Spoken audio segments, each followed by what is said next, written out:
hot bite kase boy ya yede bremu no num empe mu no ye betena se ne esi nkonwa ne de san komotwetwe ne nyina ede ebremu hye nso ema yese hot bite kase boy ya efri yatena ye kase mu ewo Watermelon Street Dome enkran no na esan enam Sompa 93.1 so ya eno no ewo Kumase Asante Mantemo Ayiko 100.9 enso ewo Kumase honomo a Adamfopa Radio ewo Paris France wom so efabi okotakwa enene mpotemu a Sompa 101.1 woma to asum takra defo so ena abayi ewo 103.3 Sompa Techiman enene mpotemu woma giatum ewo Sompa 106.1 so sunyan 98.9 so agiawa wa 2 ewo Sompa so Enkuranza 90.7 wom se ye o Sompa 101.3 enso ewo Doma omanfo a etimpotem ho nyina wom kuramu twetwe Doma FM 100.7 wom nso ekuramu bi oba emfimfi mantem mankesem ene ne mpotemu a eye Kingdom 106.1 FM uchim to ho no abete yenka ewo ho udiko da no so ubenya yen eye Sompa FM oba Facebook ene abefo krato bia hodo no so a Sompa 106.5 FM Accra ewo Facebook ena Sompa FM Live eno no ewo YouTube oko www.sompaonline.com mo amani ji akenkan ho no oko honom so a ensem no ya boaboa bia no a obetimi anya bi na wakenkan Leicester Company Limited ya womde yas toothpaste ene ne brush aba edwama so a eboa ama yenum ahonidie no atimi agina brane no wom ne kura yemu ene anwumre yi Midimavo Herbal Center Dr. Time da so eno no wode ebre ato kasie so e de amaye sara eno wode beto wo yade no eso RSYD Novigi Studios emfonyina ni da ho ne nkoye te se de asi ni trase eho ene sesa wokona ukokotwa no na bibia timi konkan Time Herbal Mesha eno ena 2026 yede eko malaria biara ye besori etia yen Onga mama nsa no boafo aduane beye da na efri womo Jaws Bread and Pastries womo na kofa Jaws Hot Kenke aba edwaman so at 3 Ghana cedis pe wonya bia eyade se ebetimi aboa na watimi asom ahoho na wasom womo eyie nyumakoi adaroma enanwumre yesi nkonwa midin ede Adwoa Asare na enkomo a enwumre ye bebo no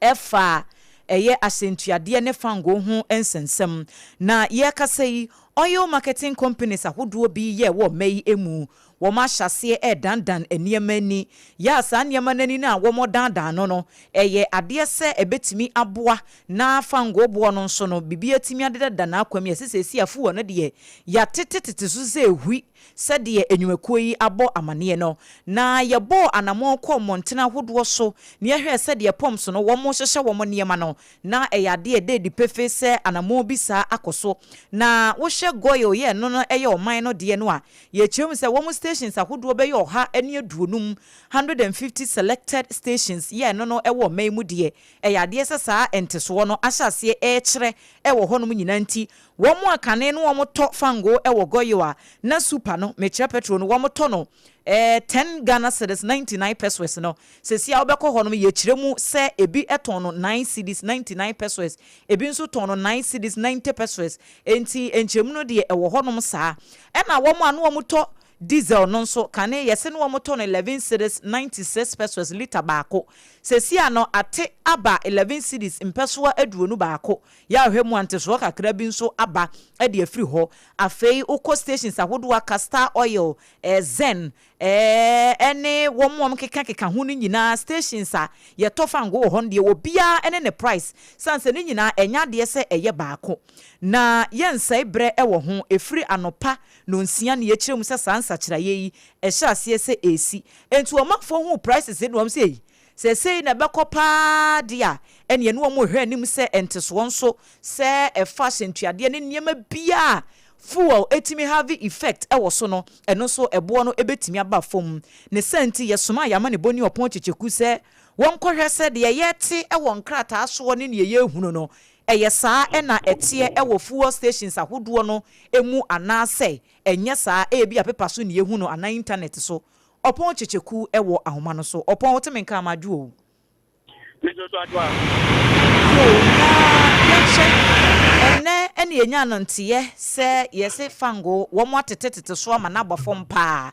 na ukọ bia bi ti se fuel stations ahodo yese aban de no kra de go yofo no de wo mo de no kra wo fom na yenhye wo na wakọ abontene stations na enya baako eye fuel stations na enya baako no wakọ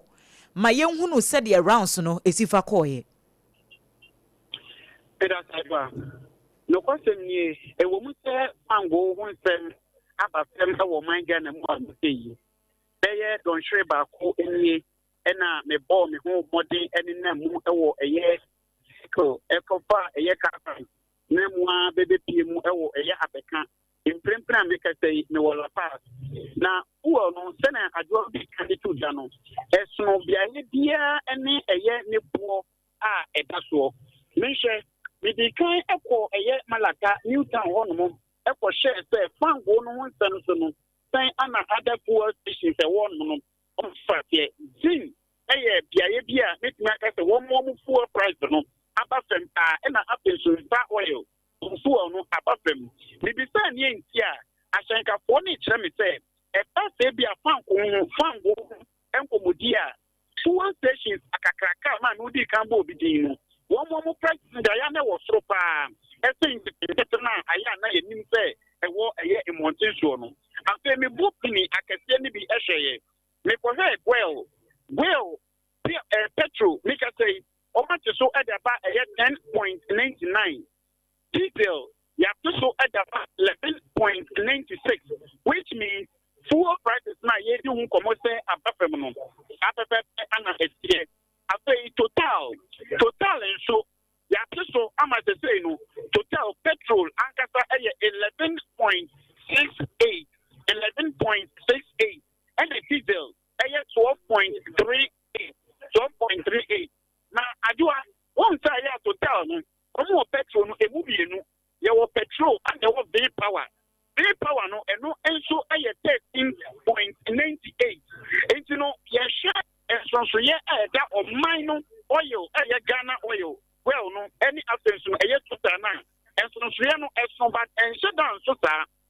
I say yeah Marshall shell and so no petrol no that petrol so at the aqua do a year 12.38 petrol shell 12.38 and a diesel and so a 11.68 I say yeah chef one go be to say allied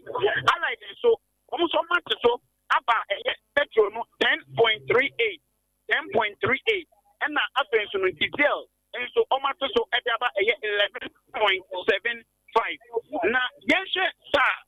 darling so no one more dear no and I let me see me work say about some one more dear no petrol no about 0.99 that is almost even single digit input. Eno ye hwan mo Adwoa eno e car oil. Oh okay. Car oil petrol no e 0.99 na che said 9 cedis 9 pesos 09.97 yeah 09.97 okay. And a diesel no 10.97 eno enso ene dia kakra inshemu kakra na sa proba because ene ababe to denje no a afangu ni nyina no eye star oil tie ena ewo fe ma me na me kasa edafa eye o mine fangu ene afensu no ankwankwa die be te se eye total the shegwela enso ye te o muni total ntem no enso da eni shrosa menya so ka foni bi di kendi komo woman se mo di tuma bebre na tese o ma se sa ba fam die efiansa ana mo kwakoto ma yan shika ya wu yusu office eye Toyota Betty no friend say no sata ni say no mini shankani bi di nkomo no tese ewie yi eka tie nanka 100 cedis no oye ne full tank na so so ka ka wo mu da but 100 cedis small cars no small cars no ne wu yusu ni bi no white one no won eno ni say no o taka kitwa no nya 100 cedis no nya full tank enti no esene binum so di kankan no e depende da bia obeto no yema ni say fangu winsem a ye kan nyina wo ko bia bi te islegona na what price no ensache bi beba mukura ebe ko so kitwa bia tan e bia tan yanka woni mi say o Oberton, our Malata, Newtown, and I said before car price. I think a one year, me know what you come on. If you soon some more kind of on it, a tenant about from Nidia, maybe some would say, we're not banning Seno. It's a pen on mobile share for my century, dear. So, if you come with your set to choose themselves, almost your head to say, Sanka first, who is the cycle at La Pasa, Nanka 270. They say, how much is so come mom and about 5 to the 50 percent. One car price is saying, no, 5 to the 50 percent. They say, how much is so about 5 cities. It's almost just a whole person penny for you for man. Mammy, enter and what to say. Now, what you move for a testimony, almost some better not as in Jadian and Sonum, almost at the Sokakra. And for one of the Danny debate, I will carry one. A coming to near it, a passing that when it gets in common money, every while. Every Apam Yentie. It has said, Mammy, a year a passing that only being so any of Penny and Aqua Basson Paso. I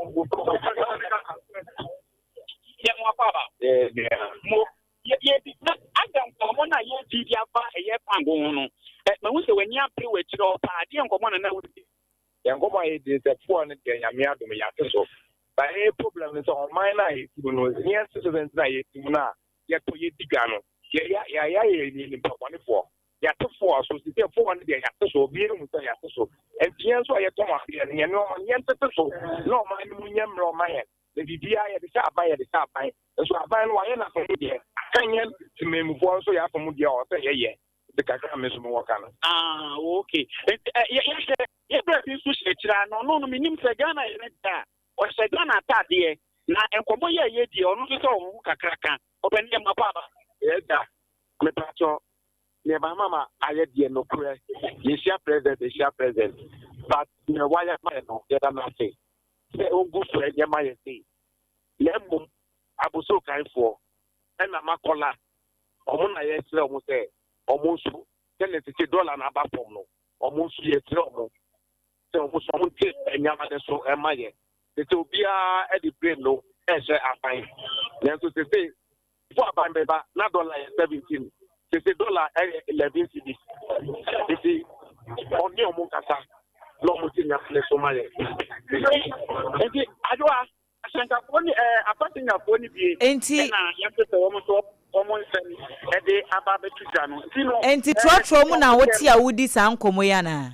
Mama ani o so ma practice in the trotro mu na makafa particular part in the different so FB support na le so ekofa na car na nsa na mabadie. Right. Apam ye na wase na yemfa wo ensi ha ene o manebo. Ye da CP. Abusuafo na chese yamane boni na no pon chichiku ene ene yete se wo cheche nsemu e wo ho no a passenger fo bi no ne wo kasa e nemum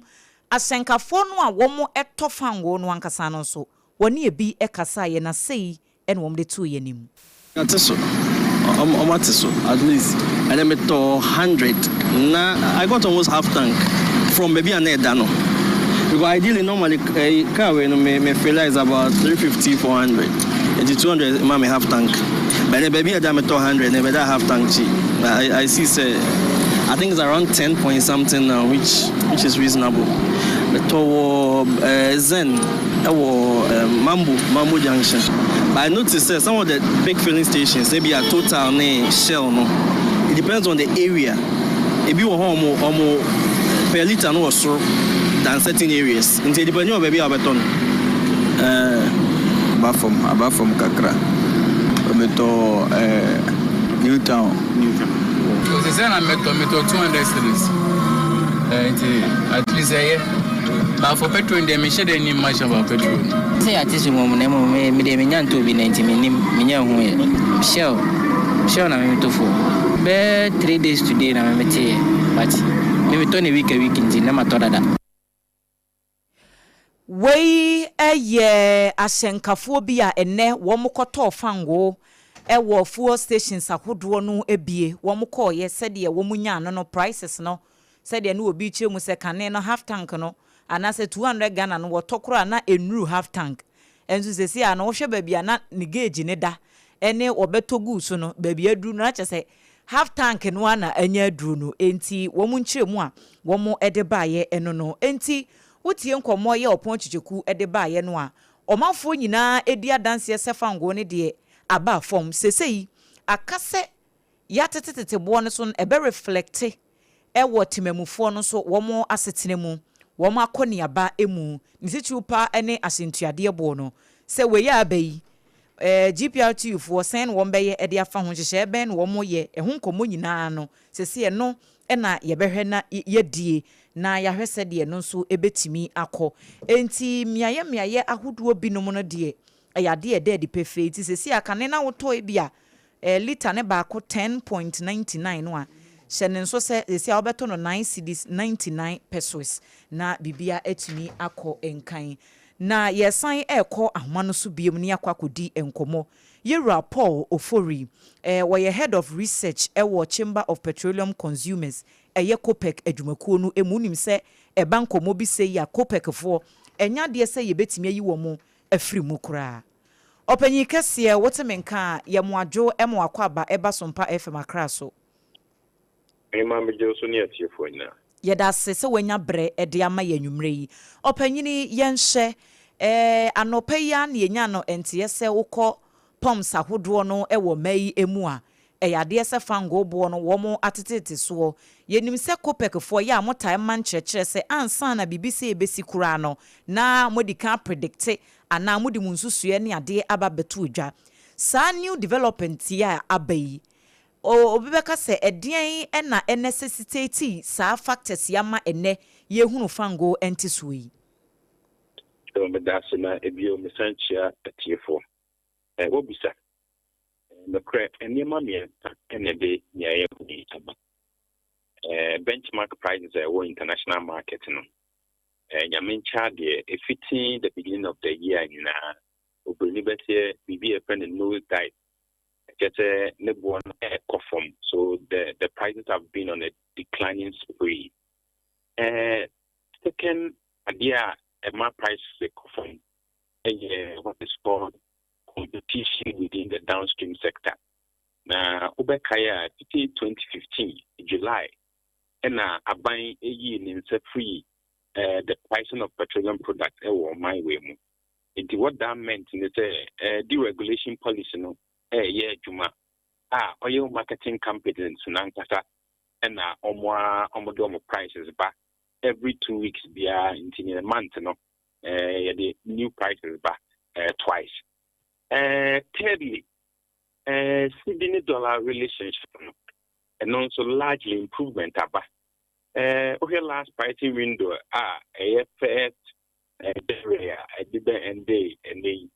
okay I'm not feeding it to the dollar it was hovering around 11.5 11.6 and the calculations the bar out no the CD was 10.9 that means a hono etimi amani musu kakra okay no now here international price are conform now here competition so my more these are the key critical drivers the export prices are even our stations are hodo ma ewo my mono bisami. All right enti metie wunchire mu ya are you saying say abino directly ewo ensabi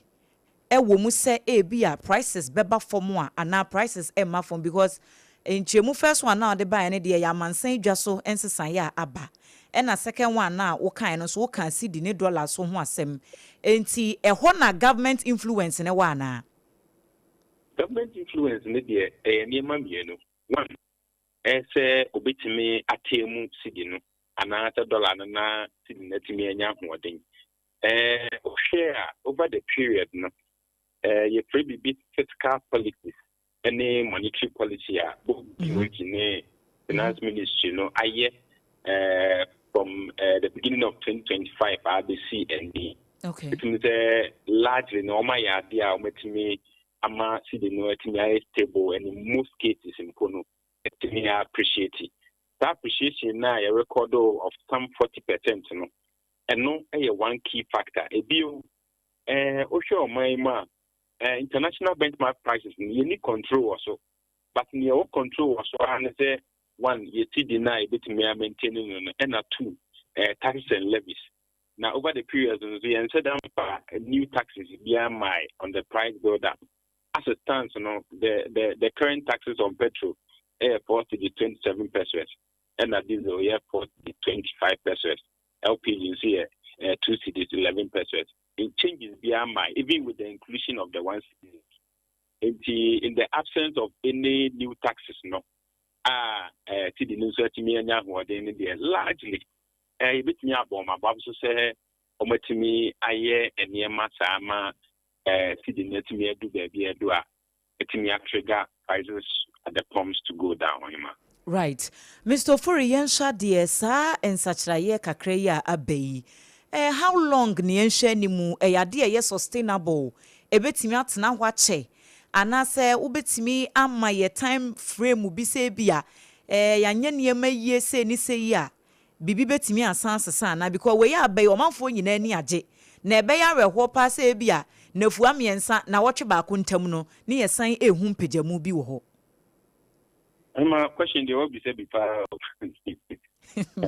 Now the crazy woman say senya me no ka say changes up they run next window 1st of February now. The city and me and baby Janet, price in the better cost you. Okay. But abide to me, na city to me, a Jana baby Jano, and a tempo. It means I one day for appreciate it. Needs me doing a single bigger to the consumer should be rest assured that price in the better but down view. But as it stands now, prices on the international market are beginning to pick up. It's almost starting to rise. Now we see the name to me and baby and also a tissue format. Whether you like it or yet, you are bound to have prices at the pumps going up in the next window. Next window near February. First week of February, yes. So from 1st of February to the 15th of February, by all means, say you see the name to me and baby and I appreciate it. Yeah. Prices will definitely go up again. Opanyini ye jawa mu akono niema mienu miensa ben na obetimi ene Ghana ban ahye se bia womo ebetimi atoto niema ye se de be ya sa reduction ya ye huni ebetimi atena ho ache. To see another we better short term yes na me say as early as possible yenhwe na to intimi the operational capacity intimi increasing Tema oil refinery. Yes. So near Tema oil refinery. Okay. Your mom needed investment now. Me say almost standard me produce oil that level like bit me issue on my immune. Me bit me and one technology the more money which is the primary product here refining now so near petrol, diesel, LPG, kerosene, it's your mom's resources not told in now so a bill sent you near Pab and platoon no mama can also and what here here so much me increase your production capacity no yeah mom now the mom me say a bet cana yedika finished petroleum product ebo maimu or my busumi the $400 million and the finished petroleum product. Now say at the matter just about $100-200 million. Now with me the start of operations near Omaka say to me a so massacre. Me de mean this a bemati the now then ako form the bread send a tea. Into the interim the abwine na yente importation bill no so at least it may solve about 50-60% of the market. Need be a crab 30% fee amanoneba. Ebema iti di na ho de no etime gina na so pa. Na on that score no so abai born ho modern in terms of fiscal policy. Say what cut down on expenditure. The see as all pushes scanning into priority areas. Ye best say onko so nye neta amaye na ye di yedi say ye cut down on some frivolous expenditures eboa ema yeti di nitimi enya hoden. Niame kabio the angle of consumers. Say ye kwakoto petrol and diesel egu ye car mu no me share the time na ye koto no so aye hu hia it turns that okọ na okoto pure na petrol na diesel ewia abra no na anane na quantity se unya no abra no kwa unya ntini ebe show man say omunkwa nyimre eti ekono anase anopa tutu enkwa akosi 7-8 ne de eno de aya na ye okay na ewia pone de kwa in terms of value for money de unya na pepepe ti sane mo nyina affect fango no quantity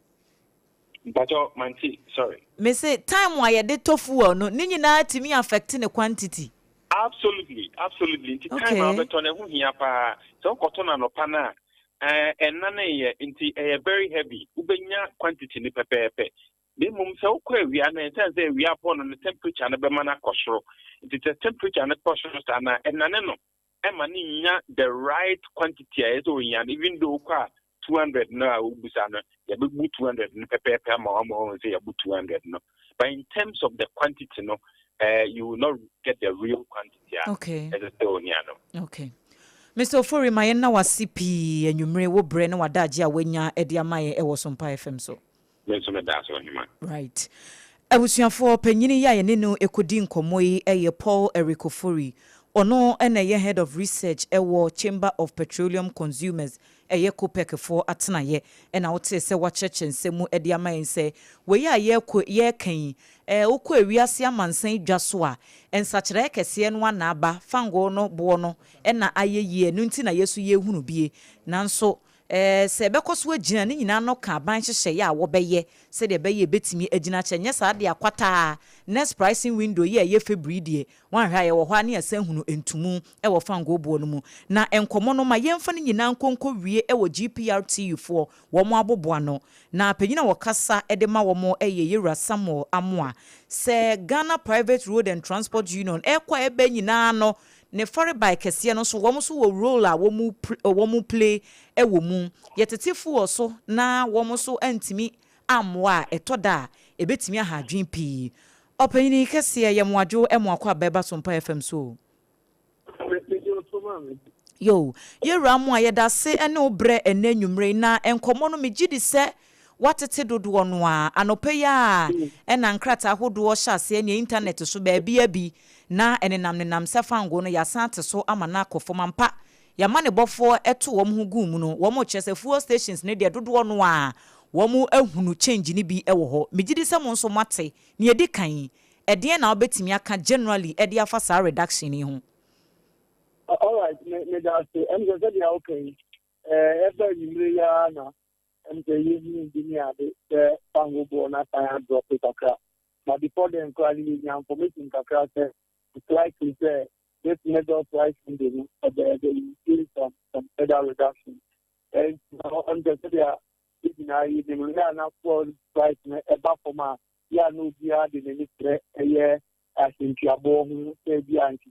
na ipia tie eye so ana den ye edi afa hu and for the part time na de dia na men say yen so bra keke empa atintuabo nhise emba answer bibi sa beba no na yetima omoye survey ehwe component area adwuma spare parts lubricant taxes any poor price na nkata nso omo check no mo share percentages na baby a efiri ni baby ababedu a no market boom at the report at the bread GPR company for answer any transport ministry na for cosmat yes right where now no we have an about to say no embedding ponyan transit and a team no so a musobe no the report from change and any embedding focus here the transport ministry now we are even fortunate to have the vice president so in Jambi meeting no near my boss no yam can a pango bo and but now we have other things to discuss but we are postponing meeting at the Kodwada as it stands now means to me and can see me both area and for bear crowd area yet in trouble so near to 2% and not be here in a big now committee almost yes Jumano. In fact, yes Jumano, that committee now so work hand in hand with the transport ministry now. So almost a committee almost Cambo no yes also being. That they are the Babon in the no good to in the inform you international Kanyamabu now a group and pencil here to the maximum. Mr. Amua, enkosi breben na Ghana for Emma GPRTU for sa breno se bia obetimi ama yehu e bia na wotwe ba kontem ana se bia na fuam yensantem no ye beye meeting na ye the feedback no abre Ghana for who's main SCBA deal between April na ye take cash into your boss no last year no na pang no a swat 18%. Now, as I'm speaking to you, no, that time now year 40,000 into your boss, and that is the price, no, any petrol, no, age now, I think 13 cities thereabouts and 12 cities thereabouts. I want to need, you know, and check and a sharp percentage of the animal cost you have to do 14 years, and it's can about for me, you know. That mark now, yeah, war and after that records now, and only a day check it here. It's in Pennyphone here, a transport minister, Joada. The best percentage at least. The percentage at least. So, now say you check the Cambo next in Keswa. I think from a Joada Kuti Piadano, you have not to move on to 24 but nothing, the chair, GPL to 24 but nothing. Nancy Sena could be a so a month in the party. Indeed, Mr. Amua, ya we no min pushu bebre because of the work and in GPRTU for Ghana forces say yentumu na banka sa 3 days if na Friday enti weekend ya kwesi Edwada sa new week na beba no chese nke ba ya de chi ya na eyi asenkafo ahyase ejeje transport fares ntumu enso eba se ye te so de ya na se de mo dragi mu feet bi no ana enya sa ya bi enti sakra use tobe last year on do baby Adwoa Pango ye so 15% we ya Pango ne sempejano obeka pa eko bi ba for drivers Ghana 20% increment ye catch on say there ye ma kwa ma stand emba e water more can say increment ba e o petrol no so no actually concern for stand by and no say ye catch on say there be NTR na mpenti na de ye ne say the Zoom so ye bete Lord so na ye beto so ye kan ye na bomuya ye the communicate back abonte ni ama a grace period ye for the say you are na communicate the ba ye make na ka say e better asibia e da piada ye bia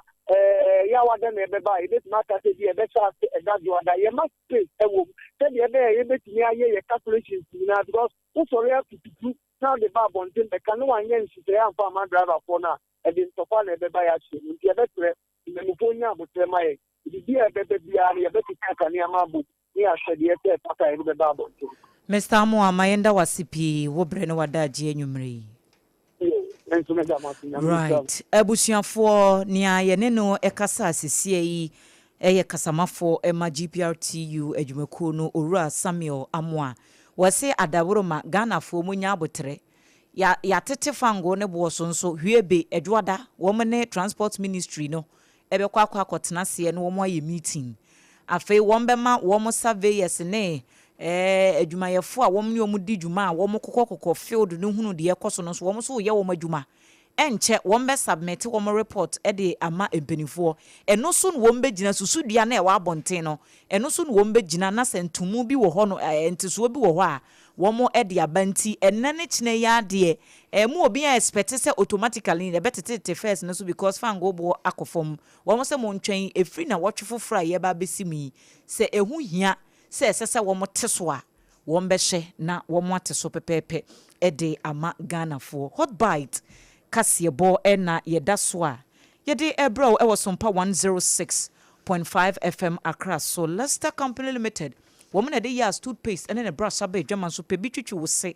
na entime mua emma wanumu ente kama na emma o confidence nso enkosoro baby biara ye tonton sa nieme yi wokɔ supermarket ahodoɔ mu shopping malls wo mo ton no enkuma mu ɛwɔ wodan na chi ho nyina no ɛyade sɛ yas toothpaste ɛne ne brush de wobenya numbers a wobɛfrɛ no ɛyɛ 0501619588 0501619588 and 0501390338 afi 2026 time heba mixture eno ne yede eko atia atiridi yade biara ebesori ede atia ye wonum na ato a wontumi enide honam nyina ya wo ya wo sori kora wo ni ahokeka bia se wobekɔ wadwuma so me pa cho pe time heba mixture ni bi nenom mane enye wo dada aduru se de be ya ebetimi aboa wo baabi atonton enuro bia wo benya bi ato saranso na mo amopen dodo atu mo kɔ kanhyi drug lane honom a Kolinak no mene wom kekenka ho ashtown ni nyina kumase sei abusu sei tamo benya bia to number wo befre 0244 417 669 0244 417 669 na onga mama nsa no boafo eboa ama enuane ahodo a yeye nyina timi ayede mo amono anuane chinchingafo hagye anom ne wo mom kekenka ho ni nyina se aduane ne beye de na koyi a na kyese wo de onga kakra petepete so shito na wo ye fa kakra gum cubes no na emma wo taster kama FDA for agye atom wo mahunu se ingredients yusu ye de yes a product ni nyina no ho bia ni ho ye wo de di steam aponche akokɔ na ntwie bibia mo benya mo so de modie edwaman so baabi atonton san ne ma nyina enye na wo honum nyumakoi adawroma ebia eka ho ebre semu no ye de wo so edwetondie no ebebremu afei ye toa ensem no eso no kura ye toa so no drobafo nkomo no ye gusu ginam na Ghana mampani abedi akire maami professor J Nana Opoku Agyeman wano na ekasa wo se Ghana fo mo haw no abaya tepa na ne owakanie ene ebra na so ye no a kronku enkuma mu wamo ene asoya akobadi ensam so wo mu nyina ahia sede na samolamu ampo ka se wo mu kohia ye no na mampani abedi akire no aka hono bie na samiti no ase no ene wo se abai wahuru nia ekoso no nyina na nyase bia wabu na ne de agu niam so eno ntikura na fiti nra ene ne sa nam krom ahu se metro masse wo mo baase no ne nam krom bebre abai intervention afei ayalolo eno nso ne nam ho mo krom so am kaas na kura shorto enso still kakra bia won bia no wom de ne namu ya wom de ebo apa eno nti Ghana fo nyina anya akomato na His Excellency John Dramani Mahama waka to so ese wabebo apa ama se ne ya nkrankra de ne ya ba de ene ya hyenka adwuma no ama ne nyina atimi akọ eye pa na wane nsantwofo abonkomo no wasensam ne kakra sei. Recently, we have received all the reports about the stresses that commuters are facing, especially during rush hours in the morning and worse in the evening. I saw one, and sometimes the problem is caused by all kinds of situations, including even exploitation by some of our own drivers. Some long queues at bus stops and terminals, congestion, and all kinds of stresses that come. So we depend on you for all of us to reach our workplace, our schools, our markets, wherever we need to go. And this is also the trust of your responsibility. And we know and we expect that this responsibility will be grounded in respect. So I want to encourage open communication for all of us to resolve the issues. So this meeting is very, very important for us. We want to ensure that no passenger feels exploited. At that time, it's not just for the drivers or the passenger, but for all of us. It has implications for every sector, the road, the transport. Na we ya no anu aso we ya drabafo de anohoba aban wo bo wo ni nyina no wo mo ne Ghana fo ya ene sabre ya kasai se wo gina Accra Central now the wo mo UTC ho ede baba fam kokobodo mfinfin ho wo de ba bedu sakre kura de a ene wo mguo se chapo wo no mo afro kai no wo ka kire wo m se aban nani wo mo ho pa na wo sere se ene mani mu ya idie kakra bia mbetimi aye bia momoa na Ghana aban kaase no a wode ba no nso no momo ho ban ma wo I know the ministers are playing their roles. I know the management is playing their role. And so are all of you. And especially the people who depend on our work, the commuters. Government is willing to play its role, to read 2 metromans, to supply even more buses. And as time goes on, yes, 10 years is a long time. But we also know we live in a country where even vehicles that are older are functioning. Let us take good care of property that comes from the government, because that is all of us. Ghana Mampani Abedi Her Excellency Professor Jane Nana Opoku Ajimai Nene Enieti Ye. Waruna say Mampani ni hey, Wodi Mampani no na yadaswa jina shenka wama boboano. Na kasama for edema GPRTU de ebika ni japretu no. Waruna eka say Owura Abasi Moro. Eno wase one day sa ewa se na ka shoto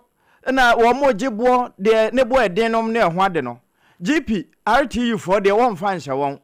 Baby ode be so ne ya wawafo na. Womo no won shada ni station bia wo gina. Esan se station for ne de wonim sase wonya bu mra so a se tie bia emra ebedi no. Na so wawafo no wo pentema kwasa ba be fa bi. Wono no so kura woni ba bia fanti woni mra bia so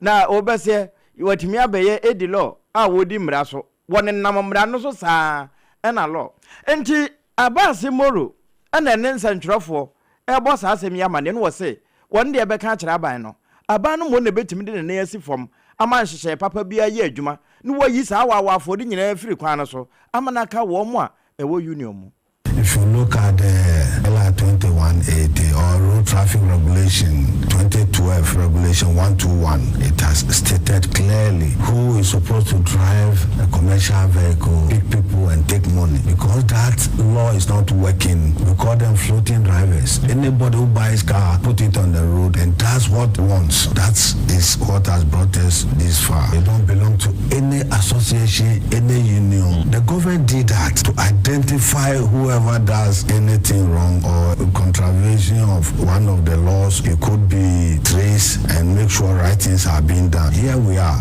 Most of these people are working freely. They are creating programs, charging more than what they are supposed to charge. You can never find any driver who belongs to transport union who will do any of this, because he knows very well that if he does, he could be reported and he could be punished for doing the wrong thing. Abasi Moro kasama for edema GPRTU ashanka ku no na ate se wo kyerɛkyerɛ nsɛm de kyerɛ nsɛntwerɛfo wo ka abrɔfo yɛda soa ɛwɔ saa nsɛm yi emu na panyina wɔhwɛ kyerɛ sɛ managing director Emma Greater Accra Passenger Transport Executive ya etwa ne tiawa efre ne gapte ayalolofo no eno no owura awudu dawuda ene kasai wo se wo mo de nhyehyɛ egu akwam ye kasai ne kura meeting bi akoso ya wo mo hwese saa buses beye aduosia ayalolo de ne ye de besen ko kumase no wo mo koyi ni na firi kumase ho aba akra ha na atimi aba beboa makobadie hu nsɛm no so atimi akonkan wo se wo mo ba ye no ayalolo atan ye ho no how bebre no wo mafam se wo manfo ka se na ye hia hyen yo ni ye hia hyen na aban fa hyemra wo se ahyen ne kura na ebiti se ayalolo yi ye de ba ye no ya seda a design no na we se ye se ye frɛ bibi RDT ye no so no ebata baase ne ho eno no ye mfidie ni bi ya eboa manka ne papa mu a wo mo no was specific and designated lanes sa ahyen no wo mo fa so enti said the normal private car bia nam kwan mu no wo mu di traffic so na taxi fo so di traffic mu ni ade no anka sa ahyen ye wo lanes bi ma wo mo a wo mo no wo mo kɔ wa sa enti ye wo bra wo mu gina ene bra wo mu tuo enso sesi ye akwan sesi asa designated lanes ne ebi ni ho enti ahyen no ye de bakora no a ade no a ewo mu no esese ma no operate e wo sa we nim no ye sei no because ya kwane nyina no babia eyi trotro edi babia taxi di babia uber di sa akro ni mu na sa long passenger buses eni nyina edi enti we no wo se eyade bi hadwene nanso wo mo ye nhyehyɛ sɛ de be ya wo betimi aboa ma Ghana fo su a wo mu su no wo benya ehu mu aye. When this government lost power and the new administration then came to take over, under the then Ministry for Transport, 60 of those new buses were sent to Kumasi specifically in Ashanti region. What that meant was that you could have millions of buses, but because they did not have dedicated lanes, they would also be caught in the normal traffic. So you'll be crying for 1 million buses. The buses are brought, but they are stuck in traffic to the extent that it is defeating the purpose for which they were brought, and that is the BRT, the bus rapid transport. So somewhere around 2018, there about there, when they started sending some of these buses to those areas, the system actually collapsed. With the permission of my sector minister, we have gone for the 60 buses that were sent to Kumasi to be brought under the management of GAPTI in terms of accountability, how much is being spent, how much is being realized in terms of revenue. Enti Kumasi buses na wama so wama de ba enkra hanum sei Owura Awudu Dauda wono ene acting managing director Emma Greater Accra Passenger Transport Executive nene eni ekuti yi wama de ba DVL fo wamba ha cars no se eya roadway dia na no na obepie mu awo DVL womu mfimfini ha kane ubedu ho no dwomno kakra na disturb ubewo se Goro Boys no wamwa gie gum se ya ansa na wonsa baka licenses no yes afa Goro Boys be say 25 onsem ansa na wonsa ka nanso eba ye decentralization development he owo ya na ekura no a ubetumi aye ode ya kama na bibia atumi aye fine eno ena so afọ be de achara akoba de nsam so ojomro mra se be ni ma me dokas afotofi wono abomodin abowura DVL ho wamo office ho no ena wono makobo nko no se aw se adwuma mo ye ni no akra mete se na obrempong ne apam mo wo mu di me ho nkomo se me ba ha che enti ene me ba be hese ne mo ye munwuma no ha no okoyo hu se ne ene ma asa nipa nhada mompe so sa Goro Boys nso mu ni ho kra o ma yiwom nyina afiri wo no so no kra ma ya adwuma pa no wie ye no wato kakra ma ne ye putting this DVL off for fighting so hard to make sure that we also have one is because the whole constituency or the 3 sister constituencies, we only have one in Elamble. So our people will travel all the way to Takrade or to Axim, and that is very costly. So during my election or my campaign, I promised my people that if we work hard and vote His Excellency John Dramani Mahama into power, I'll do everything possible to make sure that we also benefit. And so because the DVLA is under me, I spoke to the CEO, I worked with him. He also agreed that we really do need one. They did their feasibility studies and they saw that there are a lot of cars here, and so it was necessary for us to have one. We aya jomoro mra sebedwani ya mami kuro ya yi no one ya so afọ abedi akira ohia akoba di ensam so e wo man Ghana mu ma me dokas afọ tofe ye free no so a ma me fa nwura wo be kwai circuit court bra PM Penny Yewra Isaac Apietu wotena na agwamu na Chief Inspector Christian Mate wono nso begina ho ana wo mototo abamu a wadi mfinhia do no nso NSTJ ya no ehon na babeda adwase se December no mu ansana ye babedi bronya esiesi adwumadi a won mu siesie no wo pechi number 2 eho ena ntokwa na hyase na emu no na kwadwotawia wone de SSA ne ho aba asem ya wapirapira trei wo bo ena samane se wone saa nipa na enya asem na emom mo mfa ne ho nyim esanse wonim sade NSJ ne kokote wono eyi ni wa seta ahire eyi di na kokko no apalai enti ma mfa ne ho nyim nenso sai wantie ekwa wie he no wode asede pa akwakogu ebemu ano so ama wapirapira tro enam saa so ama koto bra wo mo de ne babegina adaka mu no wo kire se wanhyada eyemfonso ne bae ehwa na Chief Inspector Christian Mate se anya no kore wo hyada pa esansan ntokwa no enye ono kora ne ntokwa December boss me da to so adonu mienu bra wo mo ye kire na pesticides no ena kwadwotawia mum ebebo wo no NSJ no amane se de asie ni enti me kan Benjamin Asante wo no Yamfo Anglican Secondary School ehwo ena wo ko school ye wo bono mantam wo no na sabre asede no wo mo de aprapra na busua bra Facebook no so na de behwe abamu ano bra wo nya nhyehe se de nanimute ne sesei se de nanima se kaka bi chi obi no se fempa na emu ana court share se de wadi ne yanyambransem enti woni sa abone nwie nsa ankonkotena se ne wawi asan betwa tora kire court se wanhye da eyemfonso enti nka court mfa na ho nche no ne yesuju sa na tie dia wonko afiase adabampunachi enkoda ho bosome mako aduawotwe enan 84 months pe na fe wonni dokunsini fa milimni dinsini ofiri mu fira wo de no yesua de ewie nso a saa ba mu anu a Benjamin Asante wa hwiase dagu no so asese nanim ne bibia no eno nso wompata no nti mpata sika 6,000 Ghana cedis eno nso wontua ne mo de kokoto mra mu a omse 500 penalty unit na wo mo ege no enene nsam a apie ede afiri ho saa bra meka sei Asante no konfa no che abaya asabia eho no wo adokotafo gina no so se honan no besa ba bio te se de eye wo baburu nom no yetoa kase no eso ewa amane foforo mu no omanfo ete ablekuma fan milk ya eno no ewa ablekuma west mensin mu wonkramantem ha wo mo aye kire pa ya ye kire nyina ene se wo mo akwan a wo mo nam so no enye akwan no so mpanifo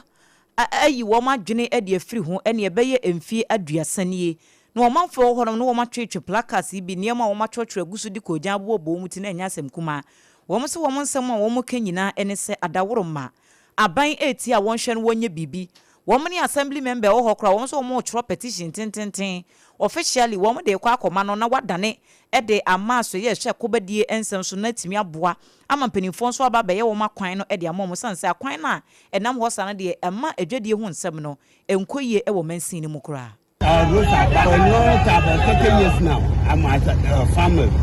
The road we complained several times to the assembly. I'm among when we went to the assembly. Up to now, they didn't do anything, so we are taking action this time.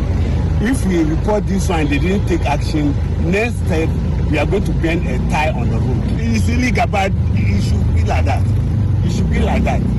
Bring yourself out. They will say a road from Farmer Junction to Pokwasi.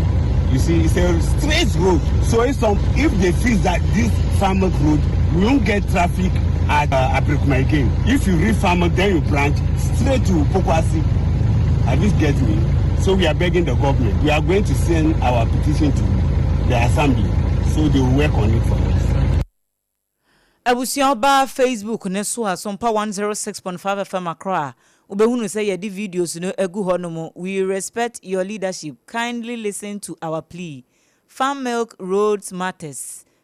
Please come to our rescue. Enu nyina ene dodo no api eka eniema no ma trotro edi egu placards no so ene tuntum ni kokoyi enu an wo mdidi djuma weyi eyo manfo binom ya wo mo wo ablekuma fan milk na wo munya akwan no a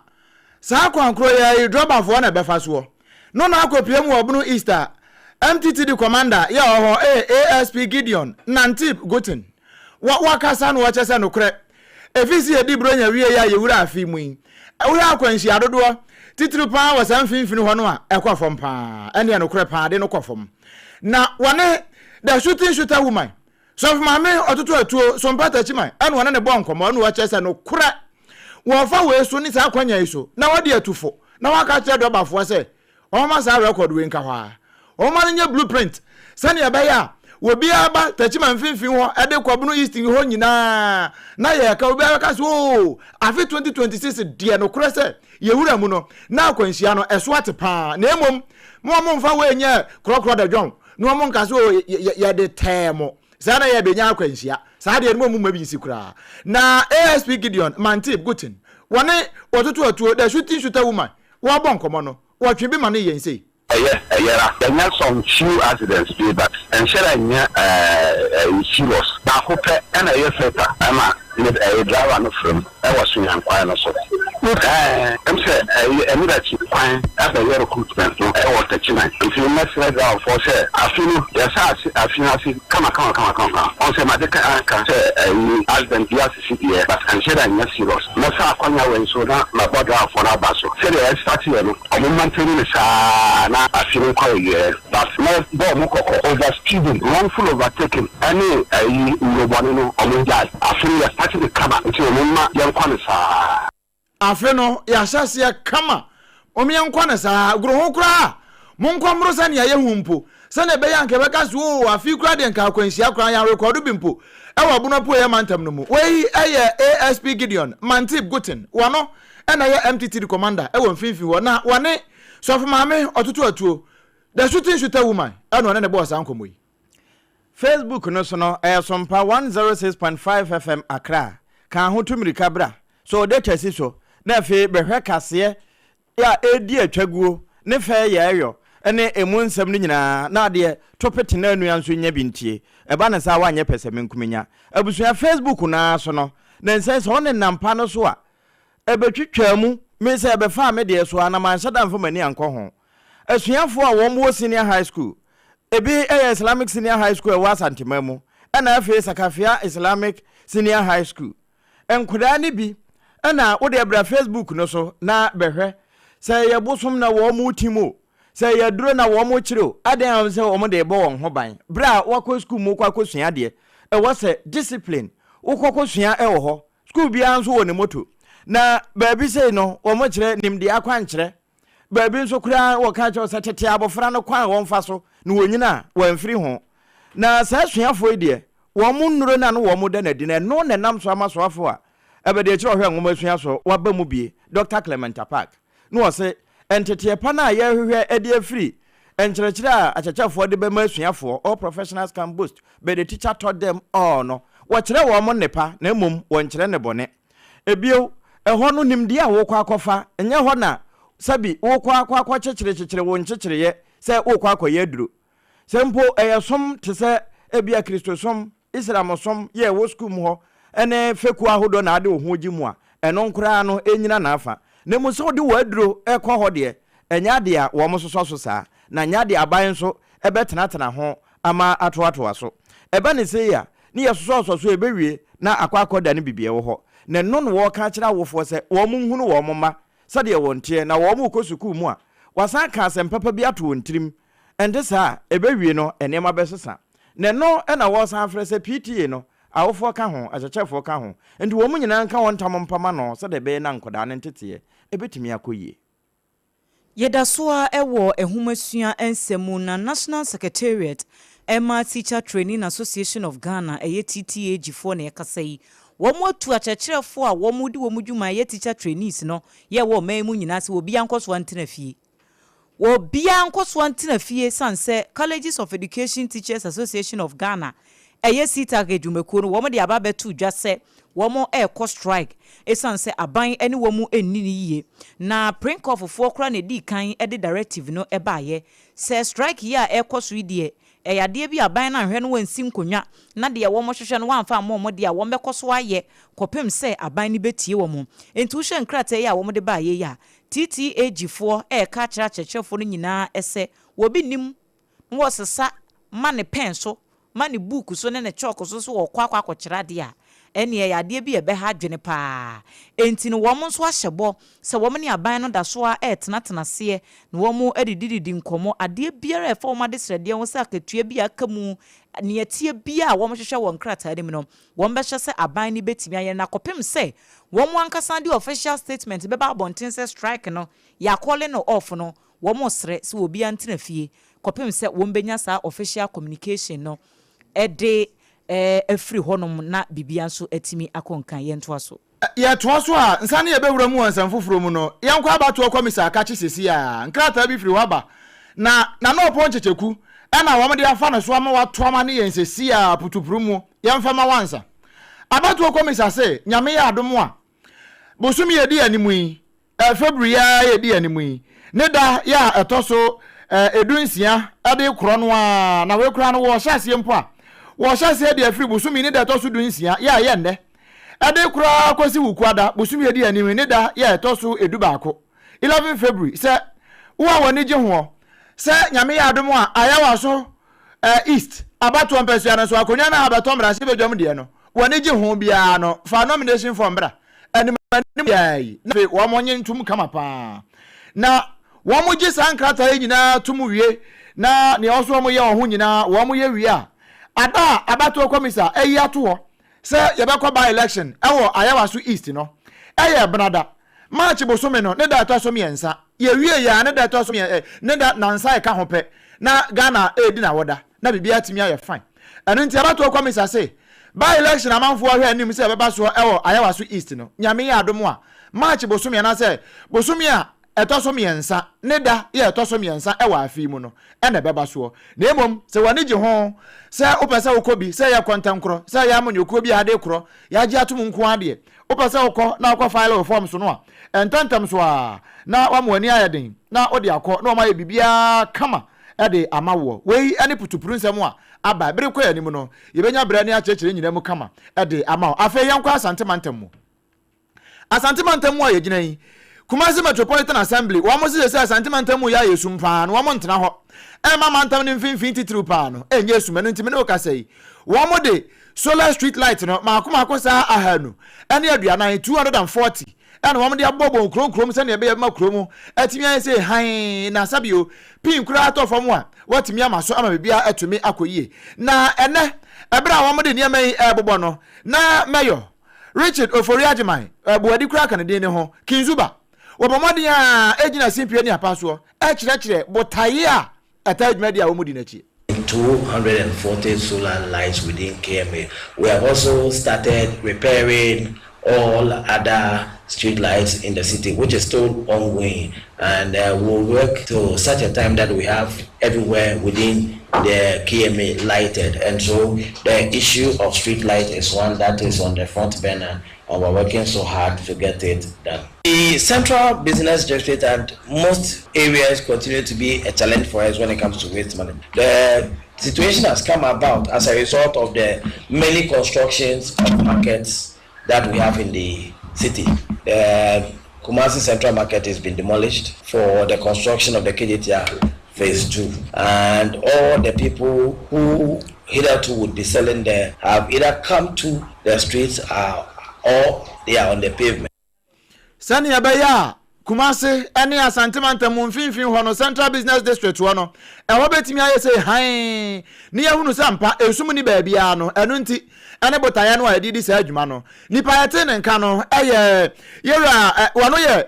KMA amana do da no Richard Oforiagiman buadi kinzuba na dodo na adefre no ene asanteman mu ho an yegina na medo kọ konfanoche aban ya asabia na adokotafo e wo ho na se sedehye anko a akọ adwane na wo kọ wo mo moja korabia honi na moja awe enti obi aprapra tora wo mo hia moja no afi ne ye be frɛ busuan se wo mo nka wo homa wo na mo onto antesa anhwa wo be hwere wo ndehye no esan se wo mo moja korabia dan mu moja ni ho ne se honti na wo se wo mo a eboaboa wo ho na adokotafo no etimi nya adaje ka won sisi so me yetwe wo moja ede kọ moja korabia ho na bra wono mo ye saade nyina no na kwa me wiredu wono nso edi akire na enam saya so ema doctor Kojo Saben kane na wono eneye acting CEO edema gynecologist department e wo konfano chan ya asabia ho wono nsantwerofo di nkomotitu kwa me wiredu e kire di ntia wo ma ye de wo mo yoyi je mekandi kan ne se emuja ya dia bibia possible ni etuma ayenye fidia etumi ye moja na yedumedi edi wo hospital ha say nipa yare a yesum na yeheno moja no edi mu akotene efise se moja tu bi dise nipa ene ma moja yebetumi ye si anamu enti ye wo ye specialized unit aye friend transfusion medicine unit hono nipa wo hono ye staff no jumo mu dia ne se omo hwese kan bia no ye wo muja wo hono ma so bi hia bia ye betumi di bia ma no eni a woti ye Dr. Kojo Saben konfanache aya asabia ho ho na wodi ne dwuma ya wone empanimfo a wo ho bie ka won ho bo mu twen moja de ko moja kora dem kwa me redu ne ma yensa ka ansemi Sompa 106.5 FM so enie ye to hot bite kase bono so na asen fosu divisional police command no wo ma kire abamu bi e wedding fishia no adu no 20 years yes so ye community police assistant TB ye friend no Bismarck ye bo ase no ye bo mamane se Akoti Health Center enipa bi akwa akoto ahye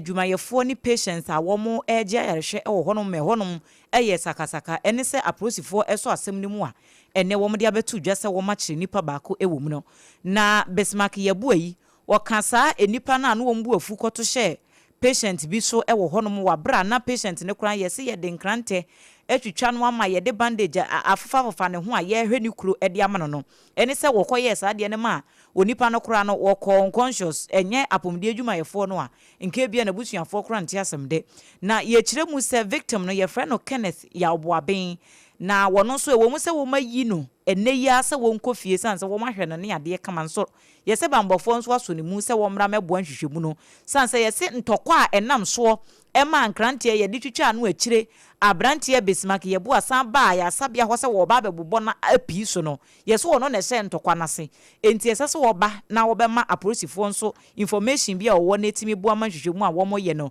ekɔ enkan na Asin Fosu Divisional Commander ACP Dr. Asare Apam wone District Commander ASP Jacob Kumejuro afei Mensini Crime Officer ASP Rosemond Duncan womu nyina ne bompen ekɔ ayasabia okɔhwɛ sɛ wɔn betimi ahwɛ sɛ asomdue betimi ayɛ adwuma sanse na apomdie adwumayɛfo no sɛ de ekɔ so hɔ nra ne de ama edihu abɔ wɔn nti yɛkasa yi wɔn ama officer baako wɔn no ya station no ɛwɔ Akoti Health Center hɔ sɛ wɔn tena hɔ enje ban sɛ de ɛbɛyɛ a obia ɛmfa basabasa bia ensan ɛma hɔ na ne kurakura mu no aprosifoɔ sɛ wɔn bɛkɔ so ahyɛ sɛ bambɔ ho nsɛm no betimi agyina brane wɔn mo yɛ adwuma wɔ ayasabia hɔ wɔn so aba eba begya yarehwe no enya de se wo bia ɛho bɛka ye wura mu ɛwɔ mfimfini mantam mu na ye gina Gomua Asen Traditional Council wɔn mo akache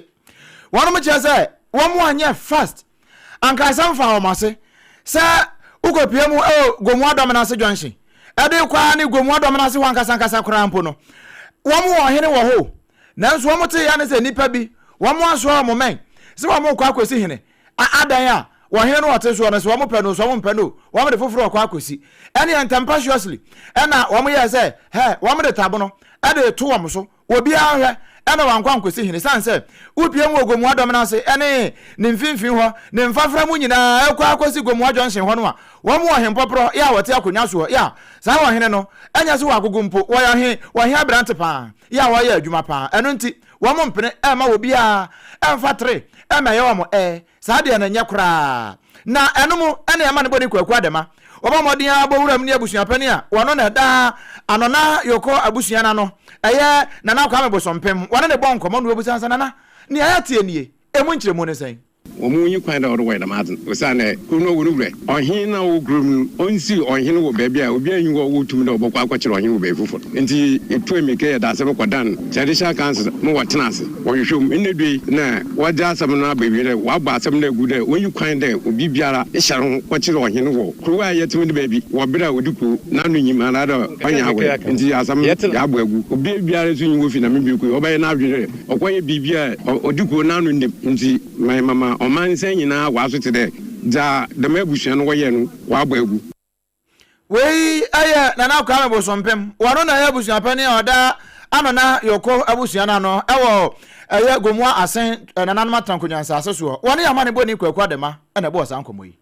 ɛno ɛyɛ mfimfini mantam a yɛnkɔpie mu apueɛ mantam no yire korɔbɔ municipality hɔ owura Francis Akumate wɔno ɛn adɔka ne den ho wɔna yɛ abankra chipani na persons with disability PWD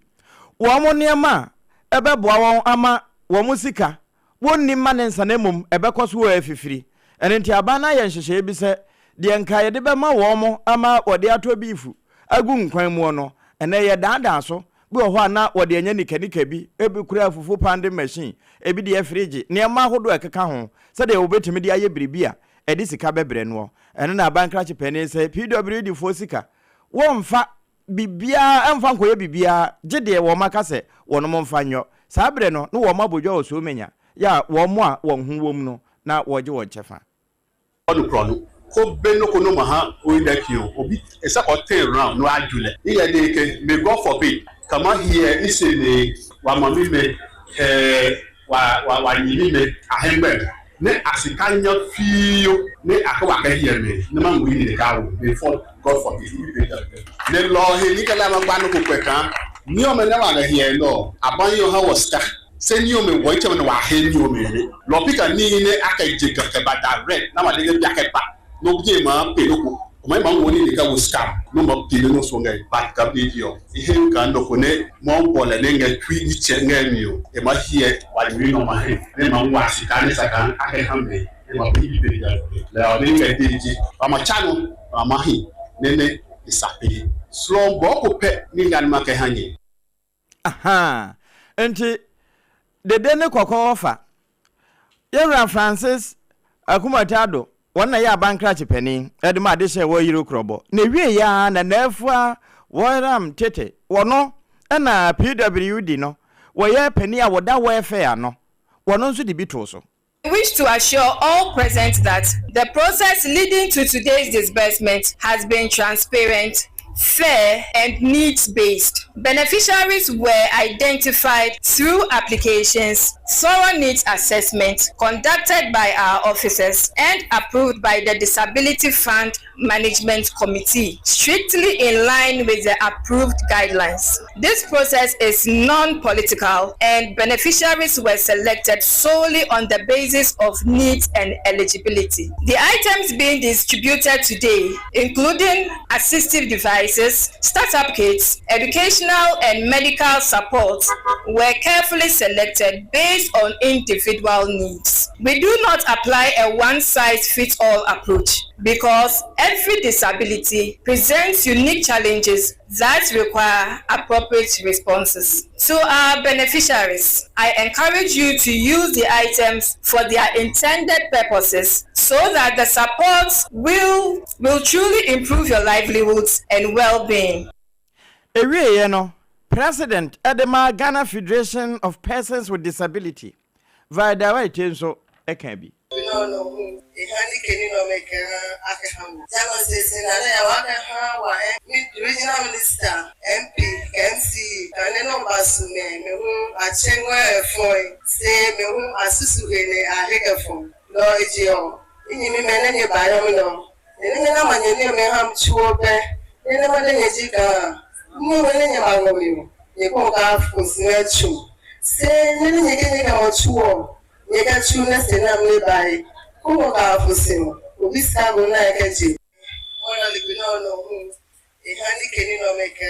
akahamu jama sese na ya waka hawa regional minister MP MC kaneno basume mehu achengwe foi se mehu asusuhene ahegefo no ejio inyi mi menenye bayo no nene na manyene eno ye won mo abibi nti wadi dem no won mo president Vida awati na shanenson efama yese kaseboya yede ebai Just Hot Skin K womo eka ho bi ene yede nsem no ebremo dokono no 3 Ghana cedis pe enti kwane kotu ewo ho no manya afi na be stress ho se wo kwa koto abura ba begu nsuo mu ne ade a dome commercial bank na chi ho eho na Just Hot Skin K ubenya wo 0256 068832 0256 068832 na woni womo abonkomo medimafo Herbal Center Dr. Time da so eno no yade bi etete wo fa kodan doctor say ye mubuye yade stroke ibi na ha say ye kidney ho ha hypertension ni nyina doctor ye ho adwuma enkran pokwase mayira eho na obehu no mu amwa santemantem Kumase ene ne mpotam na ebu akwa agogo eho ena doctor abi branch kese 0244774282 0244774282 and 0500 727215 RSYD Novigi Studios to say wotonsa e dia frɛ mo amoye birthday shoot mo amoye professional shoot models no amope baby studio ye sheda ewo creative directors a won be kyerɛkyerɛ said you obesi fa pose wo mu onipa ho abotre anase bia wo kra no e content bi na opese o push up e wo social media hodo so ana platform bi hu said you obekɔ akwaye no ni nyina won betimi aboa guide o ye won fidie ni aka de ebeboa masa project ni nyina aye very simple e de ama official backdrop bi na ope e de etwa o pictures bi e de ama advert bi a wo ya na ni nyina no RSYD Novigi Studios wo mo eye hu adwuma enkran Malama Base First Kokroko Street eho e na obehunu wo mo booki sesi a e wo 0574 715778 0574 715778 and 0303 974822 Woma daroma ye dane ye ho ye ba ye be kwa amanone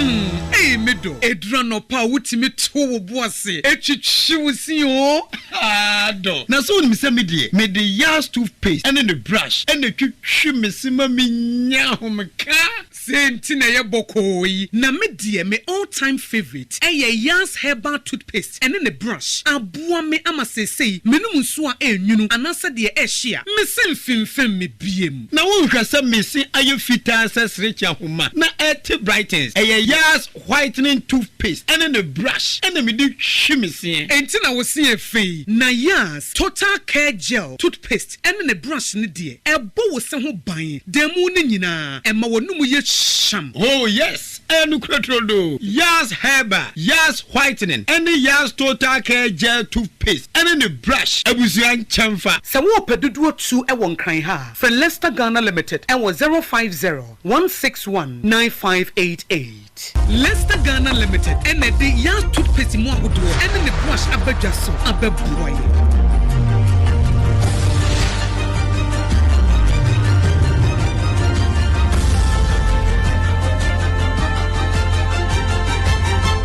Sompa TV Emma Aketuapa. Nokure Emma Aketuapa. Yɛde nsɛm no kwa akɔwie ɛwɔ amanɔne na yɛkɔ Uganda. Uganda hɔ wɔn wato aba na abato no wɔn to yɛ no na egyina Yoweri Museveni. Papa ya wɔn se wɔnyini nti nkaba ya. Wɔnyina nkyɛn na nka wɔbi mmra bi. Wakɔ nson wɔyɛ ne 7th time ano wɔkoro. Na wɔne abrante ba akɔ a yɛfrɛ no sɛ Robert Setamu. Dodoɔ na afrɛ no Bobby Wine. One and one and a crona for himself with you. Bobby Wine send away a babunu. Ya with Jinamuno dear. Oh, Ebeko yepa. Ebe a man one. So one mark and Kayabano. Now some one back and Kayabano. The whole Uganda internet a breaky. I said, internet breaky and 2 content and video as well. Now we know I've heard do baby crampono. Baby, I have stronghold bino. Ubedu and I lighted them. Ya dundum light wo ho nyina ama no kura kwa ya asem kase na so wo mutime kenka aba no wiye na wo kan wiye ya no tie ne yada so nie Bobby Wine wonya 1,414,619 votes aya 20.17%. Ana brante ba ko no se friend se Natana Nandala wono so nya 144,564 and represent 2.12%. Mugisha Muntu Wanusunya 38,582 0.56%. Anna Frank Bura Wanusunya 29,713 votes 0.44%. Na bakubunzwa na nonso wachira ha eno ye Robert Kasibanti wanonso wabakakra ha fine Mubarak Munyagwa wanonso wababi ena fe Joseph Mabrizi ukeka wa momi ansa nyina de mpobomu a 20,626 wa momi ansa percentage ni 0.30%. Acha se 19,000 ni achire 14,000 ni achire ena so ma kan ka bom sa na Yoweri Museveni wanunya 5,148,845 votes. Okay, Kabamu, how much chemuno? 75.38%. Wadi atitim. Yes, I say. Wajina batuano 1, 2, 3, 4, 5, 6. Where can 7? Wadi unkunim. Say. Uganda man penia. Watu abayi no wati apakemu wanche. Wamba mona so akofrem we so ayi no.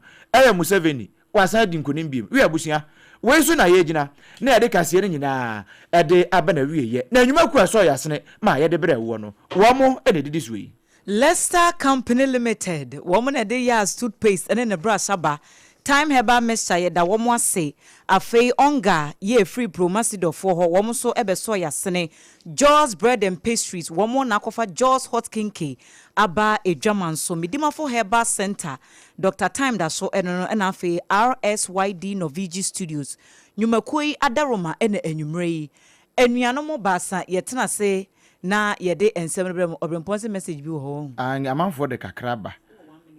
Womo se ya nkan ya na akoye fiada nti. 1 minute. Ye moma wo motaw. Ositi esen. Mo